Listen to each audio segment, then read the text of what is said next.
shilpaytib olamizda, tizdagi ayni og'rib turgan qismiga shuni qo'yib va ustidan skotch yoki strech orqali yopib tashlasak ham bo'ladi.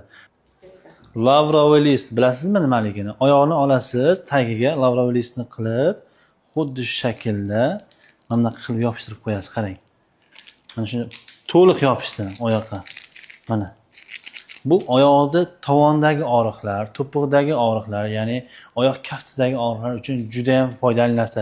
Lavroviy listni olamiz. Lavroviy list. Buni bir tarafiga zaytun yog'ini surib olamiz va oyoqqa xuddi shu shaklga qo'yamiz. Qo'yib, ustidan skotch tortib qo'yamiz. Bu juda ham foydali. Ichiga ozgina zaytun yog'i surib, karamni ichiga qo'yib joylashtiramiz va karamni ozgina qizdirib, shilpaytib olamizda, tizdagi ayni og'rib turgan qismiga shuni qo'yib va ustidan skotch yoki strech orqali yopib tashlasak ham bo'ladi. Bu juda ham foydali ferment.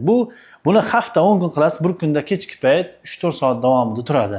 Hech qanday zarar yo'q, hech qanday allergiya, hech qanday bir zarar tomonlarni ko'rmaysiz. Xudo xolasa oyoqni qizdirib va tanadagi tuzlarni ketkizishda va oyoq harakatlarini yaxshi faollantirishda yordam beradigan narsa. Agar sizda umurtqa disk sho'rasi, grija kasalliklari va bo'g'in kasalliklari muammosi bo'lsa, pastdagi nomerlarga Telegram orqali murojaat qilishingiz mumkin.